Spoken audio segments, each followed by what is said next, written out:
Good morning everyone, welcome to my channel. So आता वाजलेत सकाळचे 7:30 आणि मी उठली आहे. कौशिक ऑफिसला गेला आहे. मला वर्क फ्रॉम होम आहे. समायरा झोपली आहे आणि आता आपण जाऊया आणि ब्रेकफास्ट बनवूया आणि तुम्हाला दाखवते ब्रेकफास्टमध्ये काय बनवते आज. Appe, vegetable appe, not sweet. So basically इडलीचं जे आपलं विकत पीठ मिळतं ते पीठ घेऊन त्याच्यामध्ये मी वेगवेगळ्या प्रकारचे व्हेजिटेबल्स ग्रेड आणि बारीक चॉप करून टाकते आणि हलकंसं पनीर टाकते फॉर प्रोटीन ऑब्व्हियसली आणि मग मिक्स करून आप्पे पात्रात त्याचे आप्पे बनवते. पण याच्यात एक ट्विस्ट असा आहे की मी या इडलीच्या पिठामध्ये थोडंसं आपलं घावण्याचं पीठ म्हणजे आपलं तांदळाचं पीठ 1 चमचा टाकते. त्याने एक छान क्रिस्प होते आप्प्याला खालून. सो छान कुरकुरीत आणि मस्त लागतात. आणि समाऱ्याला जेव्हा बनवते ते आप्प्या पात्राला जेव्हा तेल टाकते त्याच्यामध्ये मी थोडे पांढरे तीळ टाकते. सो ते एक वेगळं फ्लेवर येतो आणि छान दिसतं. सो आज मी तुम्हाला ते दाखवते मी कशी आप्पे बनवते. सो आता पटापट आप्पे बनवून घेऊया. सो आप्पे बनवण्यासाठी मी घेतलं आहे ऑब्व्हियसली इडलीचं पीठ, गाजर, बीट, कॅप्सिकम, रेड आणि येलो कॅप्सिकम आता माझ्याकडे आहेत म्हणून मी त्या घेतल्या आहेत. तुमच्याकडे कुठल्याही प्रकारच्या कॅप्सिकम असतील तुम्ही त्या घ्या. आणि माझ्या पॅनमध्ये मी मिरची टाकणार आहे आणि थोडीशी कोथिंबीर सगळ्यांसाठी. सो असं सगळं बॅटरमध्ये मिक्स करून त्यामध्ये तांदळाचं पीठ आणि हलकंसं मीठ टाकून आप्पे बनवून घ्यायचे. सो आता पटापट तयारी करू आणि मग आप्पे करताना भेटू.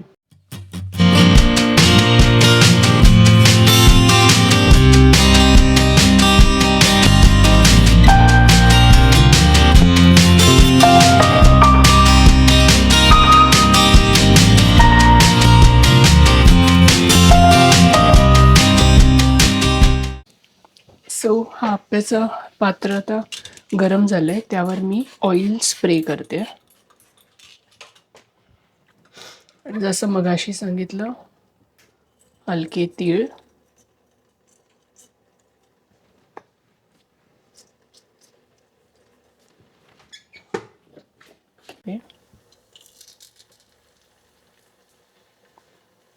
तर मी म्हटलं मला हे पनीर टाकायचं आहे.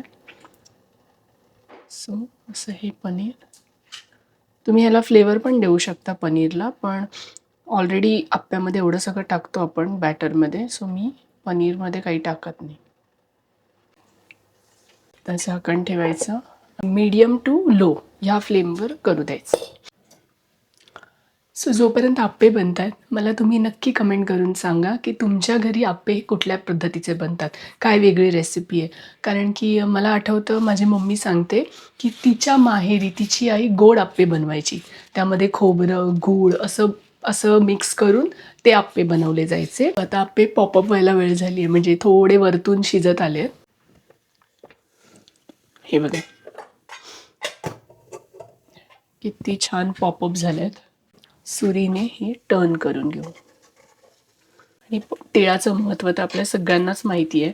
सो मी मेक शुअर करते की समाराच्या जेवणामध्ये कुठे ना कुठे मी पांढऱ्या किंवा काळ्या तिळाचा वापर करेन.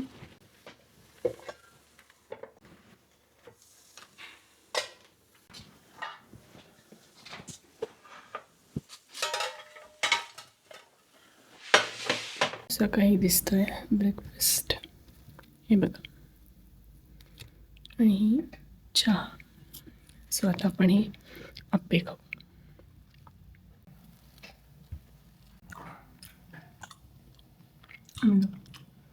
मिस्टर पनीर.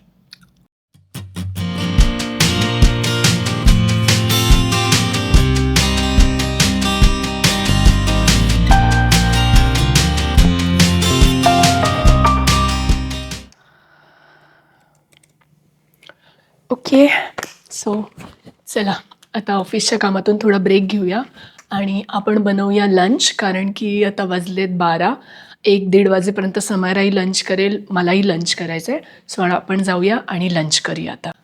खूप वेळ बसून राहिले, मध्ये मध्ये अजिबातच उठलो नाही. पाण्याची बॉटल घेऊया. पाणी पण खूप कमी प्यायलं जातं. घरी असल्यावर ना हा प्रॉब्लेम असतो, आपण एकतर खूप कमी पाणी पितो आणि मग बऱ्याच गोष्टी राहून जातात. ऑफिसला असलेलं नेहमी बेटर, बिकॉज पाणीही चांगलं व्यवस्थित इनटेक होतो आणि आपल्या वेळा, जेवणाच्या वेळा, ब्रेकफास्टच्या वेळा सगळ्या प्रॉपर पाळल्या जातात. सो आता बनवूया. हां, तर मी मगाशी तांदूळ भिजत ठेवलेले एक ब्रेकफास्ट नंतरच्या वेळेत आणि वाटाणे फ्रोझन जे होते ते नॉर्मल करायला ठेवले. सो मी बनवते पनीर मटार पुलाव. ऑब्व्हियसली त्यासाठी आपल्याला लागणार आहे पनीर.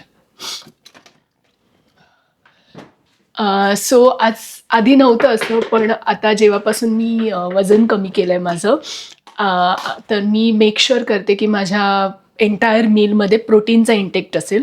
मग तो ॲटलिस्ट नॉनव्हेज असेल किंवा मग व्हेज असेल. व्हेजमध्ये ऑब्व्हियसली प्रोटीनमध्ये फक्त पनीरच अवेलेबल असतं.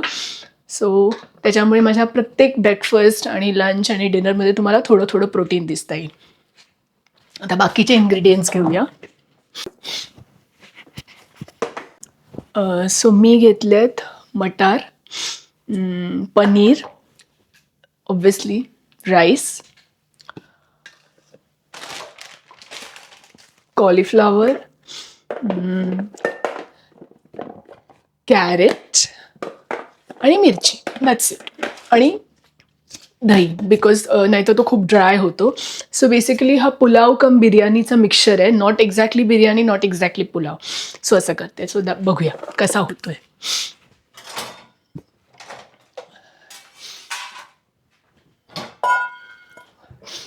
समायरा नाही आहे. समायराला नॅनी घेऊन गेली आहे प्लेईंग एरियामध्ये.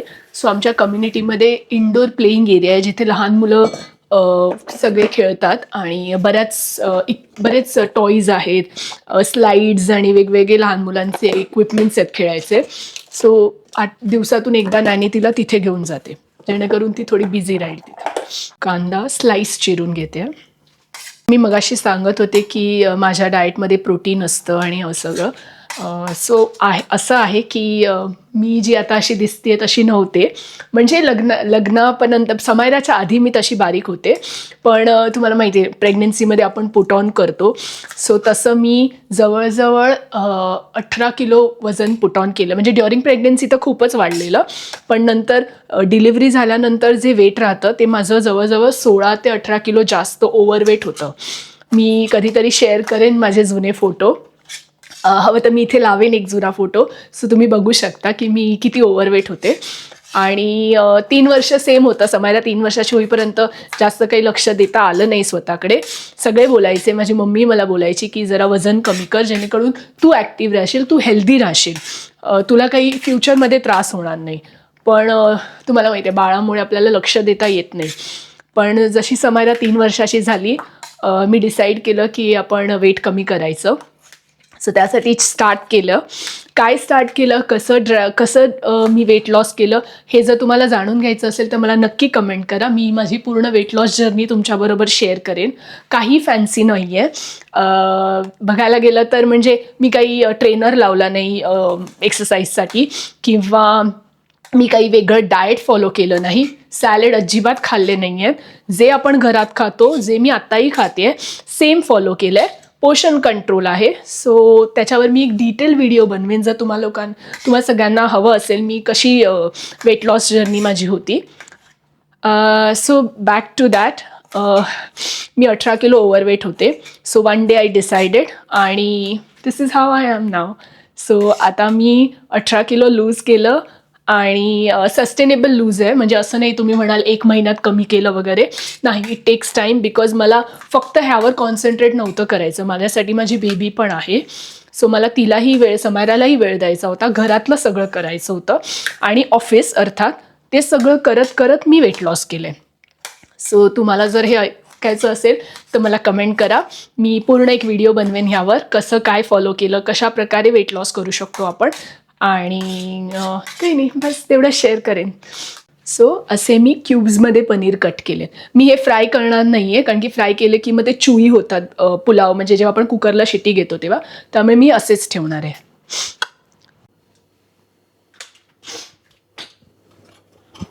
आणि थोडं तूप.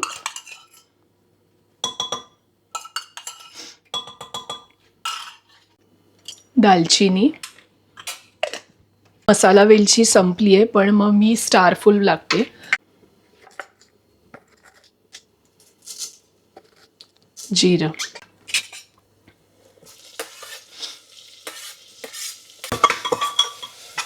सो अनियन टाकलं आता मी स्लाइस केलेलं. फोडणीनंतर. आता त्याच्यामध्ये कॅरेट आणि फ्लावर. आता मी ह्याच्यामध्ये मटार टाकते.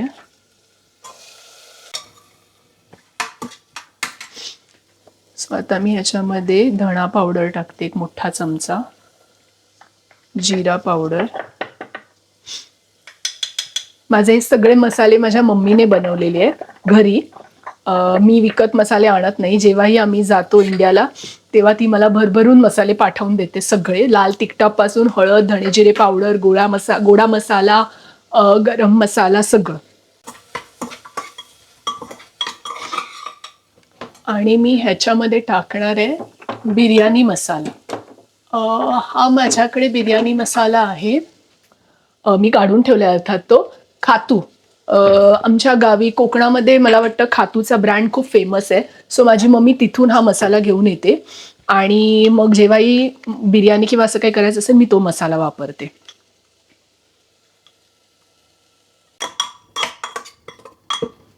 असा ड्राय मसाला आहे. आता ह्याच्यामध्ये आपण दही टाकूया. हार्डली हा एवढा स्पून, जस्ट त्याला मॉइस्ट राहण्यासाठी. वाफ काढून झालीये. आता आपण ह्याच्यात राईस टाकूया. हा 1 वाटी मी राईस तांदूळ घेतलेला कच्चा. तर आता मी ह्याच्या 1.5 पट पाणी टाकणार. सो मी 1.5 वाटी पाणी टाकणार. मिक्स करूया. पनीर मी अजूनही टाकलेलं नाहीये. पनीर सगळ्यात शेवटला टाकायचं आणि मग शिटी लावायची. चिली मोठी का केली कारण नंतर मग समायराला काढून देता येते इझिली.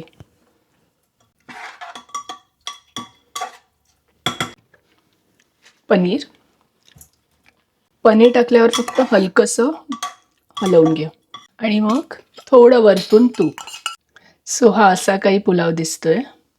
शिटी झाली आहे आणि आता राईस झालाय. कुकरही थंड झालाय. हा बघा, एक फोक घ्यायचा आणि फोकने मोकळा करायचा. चमचा नाही वापरायचा, फोकने मोकळा करायचा. सो हे असं काही समायरा खाणार आहे आज. हे राईस, काकडी आणि हे योगर्ट. ओके, समायरा आलेली आहे इथे लंच करायला. समायरा सरळ बस, मांडी घाल, मांडी घाल. हां, पाय सोड, मांडी नको घालू. ठीक आहे, मांडी नको घालू, पाय सोड. काकडी नाही नुसती खायची आहे, पुलाव पण खायचा आहे. ठीक आहे, ओके. आता समायरा लंच करेल आणि मग तुम्हाला भेटेल. आता समायरा जेवून झाली, माझी अंघोळ झाली आणि आता मी जेवायला बसते. खूप लेट झालं, 2 वाजले जेवायला. हॅलो. सो आता होते जेवणाची तयारी. रात्रीचे वाजलेत 7 आणि आता डिनर असा बनवणार आहे की उद्या आमच्या दोघांनाही डब्बा घेऊन जायचा आहे. सो तोच आम्ही युजली रात्री जे मी फ्रेश बनवते ते आम्ही सकाळी दुसऱ्या दिवशी डब्याला घेऊन जातो. सो आज मी काय बनवते ते तुम्हाला दाखवते. सो सगळ्यात पहिलं म्हणजे हे प्रोटीन. सो मी ह्याच्यामध्ये घेतले चिकन ड्रमस्टिक. त्याला लावली आहे आलं लसूण पेस्ट, लिंबाचा रस, आपला काश्मीरी रेड चिली पावडर. त्याच्यानंतर इथे एक चिकन तंदुरी मसाला मिळतो बयारा ब्रँडचा, तो लावला. मी कधी कधी बादशाचा पण लावते, प्लस एव्हरेस्टचा पण चिकन मसाला लावते. पण यावेळेला मी बयारा म्हणून एक ब्रँड आहे, दुबईला मिळतो, त्याचा मसाला लावला आहे, चिकन तंदुरी मसाला. नंतर हळद, धणे जिरे पावडर आणि मीठ आणि थोडंसं ऑलिव्ह ऑइल, हे सगळं लावून मी मिक्स केलं आहे आणि ह्याला मॅरिनेशनला ठेवलं. आत्ताच थोड्या वेळापूर्वी, एक साधारण अर्धा तास आधी केलं आहे मी. आणि आता मी त्याला एअर फ्राय करायच्या वेळेला मी त्याच्यामध्ये हलकंसं थोडंसं दही टाकणार आणि मिक्स करून एअर फ्राय करणार. सुरुवातीपासून दही लावत नाही, नाहीतर त्याला पाणी सुटतं. नंतर मी बनवणार आहे भेंड्याची भाजी. सो ही भेंडी मी अशी लांबडी कापली आहे. ठीक आहे, इथे काही मुंबईसारखी खूप ताजी आणि अशी कवळी भेंडी मिळत नाहीत. कोवळी भेंडी नाही आहेत एवढी, पण बरी आहेत, चांगली आहेत. त्याच्यासाठी मी चिरलाय लसूण आणि कांदा आणि कोथिंबीर. ओके, मी लाल तिखटावरची बनवणार आहे, मिरची टाकणार नाही आहे. त्याच्यानंतर असणार आहे डाळ, आपली साधं गोड वरण. तर त्याच्यासाठी मी भिजवली आहे तुरीची आणि मुगाची डाळ, मिक्स आहे दोन्ही डाळी. त्याच्यामध्ये फोडणीला जाणार आहे लसूण, मिरची, टोमॅटो आणि ऑब्व्हियसली कोथिंबीर तर असणारच माझ्या जेवणात. सो हे सगळं आहे. हे सगळं जेव्हा फोडणीला टाकेन, सगळं शिजायला लागेल, तेव्हा मी कुकर लावून भात लावेन. कुकर गरम केलं आहे. कुकरमध्ये मी टाकणार आहे आपलं ऑइल. ऑइल गरम झालं, त्याच्यामध्ये अर्थात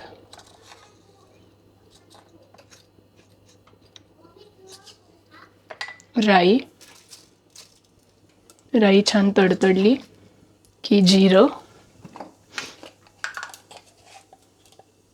हिंग, हा सुकवलेला कढीपत्ता आहे. माझी मम्मी मला मुंबईवरनं पाठवते. ती स्वच्छ कढीपत्ता धुवून, फ्रेश कढीपत्ता धुवून सुकवून अगदी ड्राय करते आणि मग तो मला, मी जेव्हाही मुंबईला आम्ही जातो तेव्हा ती पाठवते. आणि अर्थात पांढरे तीळ. आता मी टोमॅटो टाकते.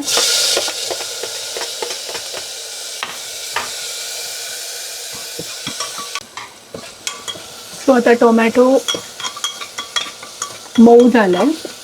गॅस स्लो करते आणि त्याच्यामध्ये टाकते हळद, जिरा पावडर, थोडासा गोडा मसाला टाकते मी, कारण वाटपाची डाळ नाही आहे. हलकासा गोडा मसाला, मीठ,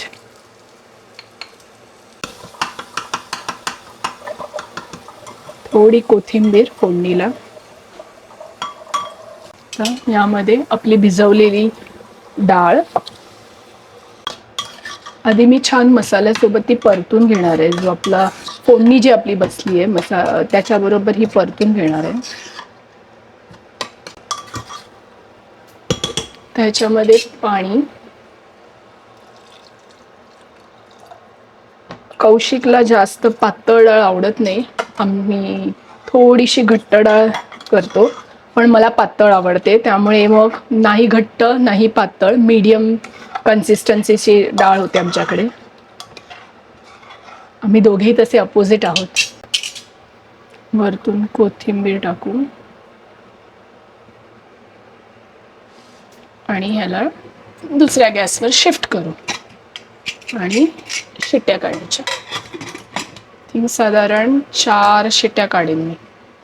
आता आपण पॅनमध्ये बनवूया भेंड्याची भाजी.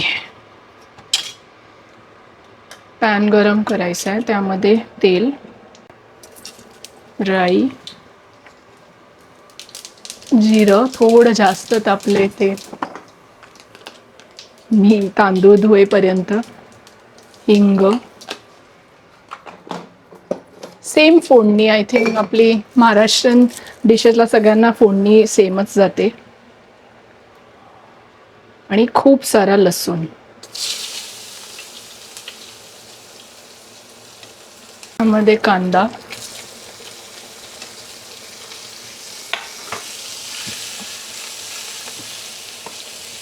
ओके. सो कांदा परफेक्ट कलरमध्ये आलाय.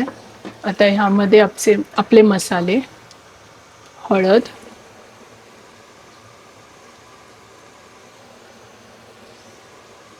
धणा पावडर, जिरा पावडर,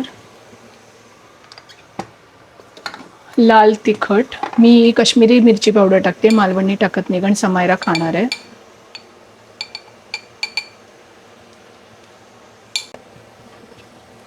तर मी ह्याच्यामध्ये टाकणार आहे भेंडी.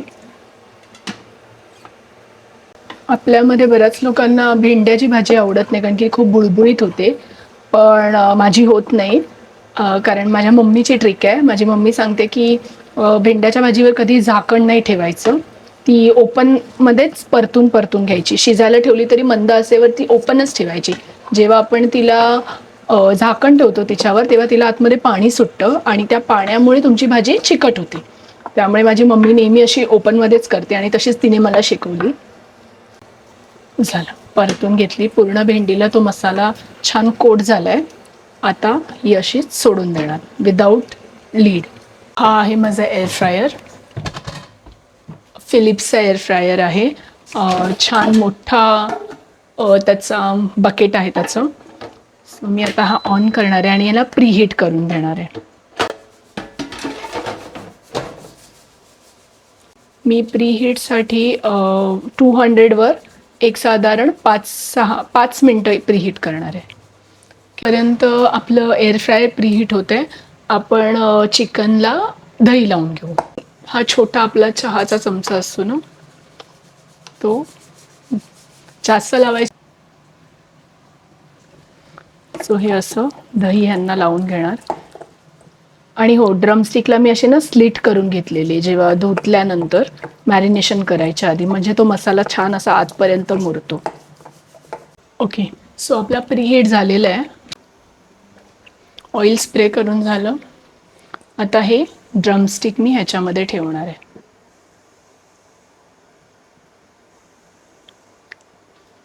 परत थोडंसं ऑइल स्प्रे करते, just to get that crisp आणि वरती ते शाईन येण्यासाठी. फ्रायरला लावते. मी हे 180 डिग्रीवर 12 मिनटं ठेवणार आहे. आणि जेव्हा हे 6 मिनटं कंप्लीट होतील तेव्हा मी हे ओपन करून पलटी मारणार आहे आणि परत थोडंसं ऑइल वाटलं तर स्प्रे करणार आणि मग पुढची मिनटं. 12 मिनटं ड्रमस्टिकसाठी. आणि जर तुम्ही तंदुरी लेग पीस करत असाल तर तुम्हाला 18 मिनटं लागतील. आता बॅक टू आपली भाजी. सो आता हे समारीचं जेवण, डाळ भात, लेग पीस आणि भेंड्याची भाजी. सो आता मी जेवून घेतो. आणि आपली डाळ शिजून रेडी आहे. आपली डाळ ही शिजून रेडी आहे. ही बघा, ही कन्सिस्टन्सी आहे. तुम्हाला हवं तर तुम्ही ह्याच्यावर तुपाची फोडणी देऊ शकता, पण मी नाही देत. मी फक्त समायराला देते तेव्हा त्याच्यावरून तूप घालते. तर आपण ह्याच्यात काढून घेऊ. अर्थात मुगाच्या डाळीमुळे छान त्याला घट्टपणा आलाय. हे असं टेक्स्चर आलंय.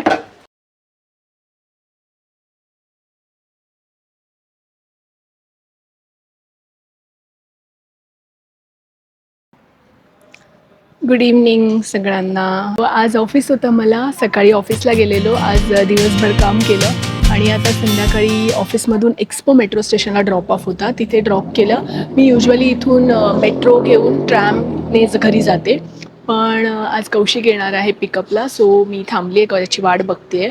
सो कौशिक आला आता न्यायला एक्सपोला. बसली आता गाडीत. आता घरी जाऊ. आणि समायरा आज पूर्ण दिवसभर एकटी होतीच नॅनीसोबत. सो तिला भेटू. मे बी आठवण काढत असेल, आमच्या दोघांची वाट बघत असेल. सो इथेच ब्लॉगचा एंड करते. Bye bye everybody. Good night. See you in the next blog. Thank you for watching.